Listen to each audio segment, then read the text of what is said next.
because if people really do want, I'm up who knows? to What we could, what I think is, for me so far, the most unique one. I am up to I think it's called Ghost Story or oh something. yeah, Oh yeah, my yeah, goodness. I guess the fact that there's more books and it's not known as Harry Dresden the Ghost is kind of a spoiler for this book, but yeah. but Well, what's multiverse? interest what's interesting about that? Yeah, and I hate to even talk about it. I hate to spoil the story for people. I don't know. Yeah, I'm only a It's third of the inevitable. way through it. Oh yeah, Well, you really can't even say because if they haven't gotten up to that. But this book, I don't know. We have to have a rule on spoilers because this book, what came out like 4 or 5 years ago now. well, this is pretty. I think this is pretty common knowledge, and I hate to spoil. Just don't spoil the ending for me. You can No, talk I'm not about going to spoil anything the up to. ending. Let's I see, where mean, am I up to? I'm up to he is just I'm not going to reveal anything about the story. oh, okay. It was just a little trivia about, and it for anyone that's read the book or even knows the premise there, or even just kind of looking at the title. This is probably not that much of a mystery, but I read somewhere, I think it was in one of these book Comic-Con author panels, one of these things where Jim Butcher actually said that how novel of an idea it would be to have one of these stories where Harry has to solve his own murder, Yeah. right? Yeah, that's how it starts, yeah. I mean, he's a detective, and he's My problem is it seemed like it picked up right at the end of the previous book. yep, But that's a in problem. between the previous book and this book, I needed a break from Dresden books, so I thought I'd read the second Dune, and the second Dune was so Oh. shocking that I had to immediately read the third Dune, and then I was duned out. So I went Right. back to Dresden. This is like after 2 months. So Yeah. Well, I have in between reading, and so the Dresden Files, he released this in 2020, the very much anticipated next book in the series. And it was a big surprise to everyone because apparently what he had done was he had written so much and filled out so much of this story that whatever it is, like the 14th or 15th book was going to be so ridiculously long that he broke it into 2 books. is he going on And George R. R. Martin? 2020, right. And in 2020, he released 2 Dresden Files books, which was like, yay, Oh man, so I'm hooray. even further behind then. But one of those, the first of those 2 was rather brief in comparison, right? It did not have the girth as a book like Changes or even I like his most of the chapter other books. links. So yeah, His chapter links are perfect yeah, for reading a chapter before bed.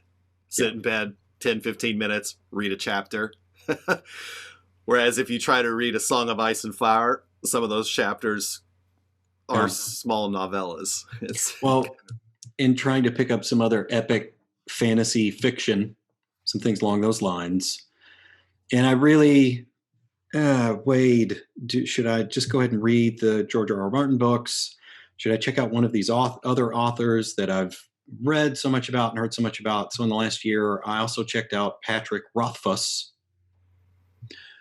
who is 2/3 of the way through what he calls the King Killer trilogy. This, The Name of the Wind, and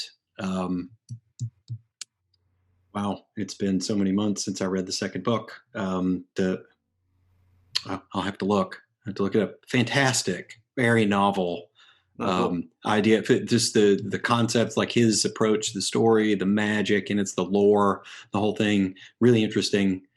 So I highly recommend those, but prepare to be incredibly frustrated because you'll just absolutely devour it.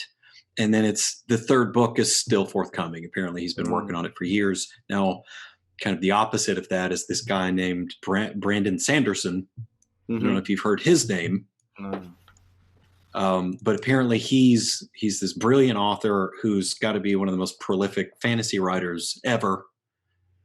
Because the guy he's got a huge body of work out there now, and I decided to dip my toes into those waters. So I'm about, I think, 1/3 of the way through his first book called Mistborn, which is very interesting, very cool for kind of a dark fantasy kind of story through, horses and sorcery type, swords and horses and, that kind of story. But it's definitely one of those settings where you're not sure, is this some sort of post-apocalyptic world? Is was this like we were some playing sort Guild of Wars 2, and it was like when you see the in between screens, you swear you saw like ruins of modern cities. It's like right, exactly. So, anywho, movies. Yeah, you should send me links for those when we're done recording, so I can put them in the description and also look for myself. So yeah, good stuff. Yeah, I'm always looking for that. I watched the first episode of Witcher, the first season of Witcher. I haven't started. Wait, they haven't started the second season yet. They just been filming. And actually, Henry Cavill hurt himself, so they had to stop filming for a while. Oh god, he's fine now. He twisted his ankle or something, I think. But we were impressed. Yeah, the first episode was crazy. So, but now I'm like, should I read the books? And I kind of want to get the game. I've been looking for a new next game. I'm having serious withdrawal because after Fallen Order, I played Red Dead Redemption 2. Mm. Have you tried that yet? No. That's just pure immersion. If you want a game that you can immerse in and play like in your free time for hours and never get bored, no grind, it's just literally you become this character.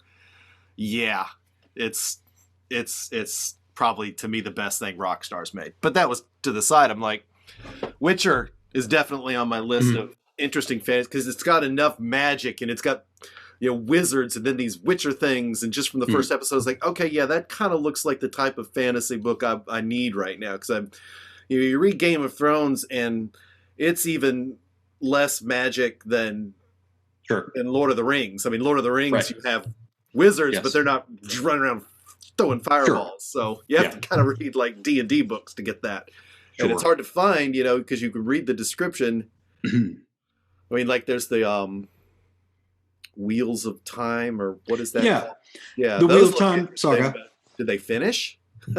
Yeah. So what's really interesting about that is that's kind of what put Brandon Sanderson, that I was just talking about with his Mistborn books, on the map, because Robert Jordan, who wrote the Wheel of Time series, which I read years ago. I've never gone back and read the last book, but I probably will want to at some point now, because Brandon Sanderson is who Robert Jordan's widow took all of Jordan's manuscripts and notes and everything and said, here, please.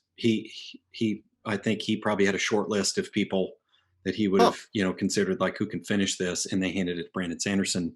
Like I said, he's got this reputation for being just a voracious writer, because not only did he finish the last book of Wheel of Time, while he was doing that, he continued to complete some of his own work.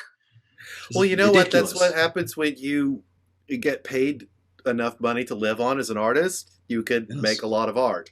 Or you could do like George R. Actually, I think that George R. Martin is a voracious writer. The things he writes, I believe, like the first, like A Game of Thrones, the very first book of A Song in Ice and Fire, might be as many words as all 3 Lord of the Rings books put together. Oh God, I didn't know that. It doesn't surprise me. Like you'll get the book, it's this thick. Then when you open it in the text, it's like, what? It's like, am I supposed to read this? Yeah.